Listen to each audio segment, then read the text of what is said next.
Hey everyone, thanks for tuning in. Steven here with Team Euphoric, and this is day 16 of the 80 Days to Your Dream Body course. Today's protein source is going to be turkey thighs with the skin, and today's going to be a back training workout. And the theme for today's workout is recovery. So, right now, I'm going to be explaining different modalities that you can incorporate into your training routine to help you recover quicker and enhance the effects of your workouts. Now, let's get started.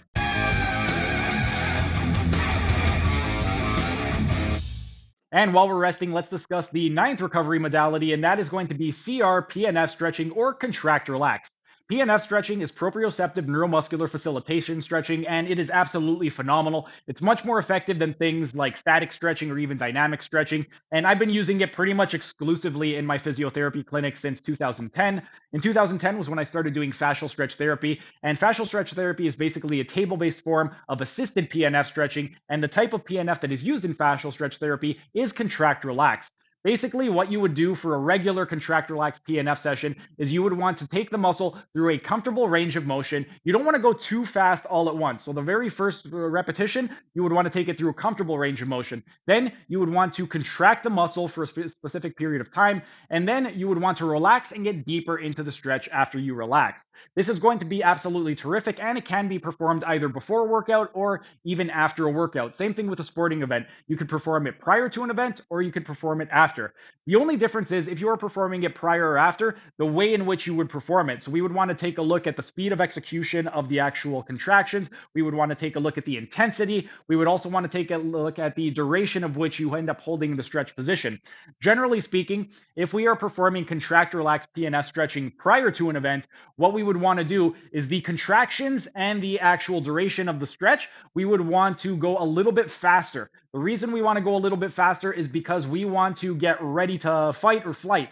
So, with regard to this, we want to ramp up the nervous system. In order to ramp up the nervous system, we want to go nice and quickly into the ranges of motion. We don't want to be relaxed. Whereas if we were to perform it after an event, we would want to go a lot slower. So, we would contract. And on the contractions, we would hold the contractions for longer. And then when we get into the stretch, we would hold the stretches for longer as well, because that is going to calm us down. It is going to downregulate the nervous system. And by downregulating the nervous system, we are going to be put into more of a parasympathetic state. If you recall, parasympathetic, that is your rest and digest system. So when you are in a parasympathetic state, that is going to calm your body down. With regard to the actual contractions, there are a couple different ways in which you could go about it. The first way, if you're not really that in tune with your body, you could just hold a static position for, let's say, 6 seconds and then relax for 10. So one way would be you would, let's say I'm doing the hamstrings, you would contract the hamstring for 6 seconds, then after 6 seconds, relax and go into it for 10 seconds. You hold the stretch for 10, contract for 6, relax for 10. Contract for 6, relax for 10.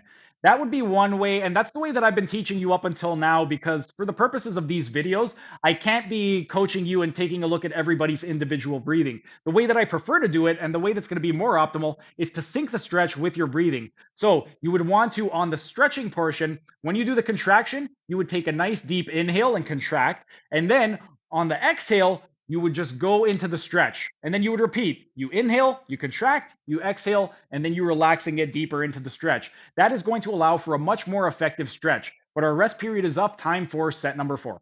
Thanks for sticking around until the end of the video. Be sure to like, share, and leave a comment, as it'll help the algorithm. And if you enjoyed the content, show your support by subscribing to the channel by clicking on the icon in the bottom right corner.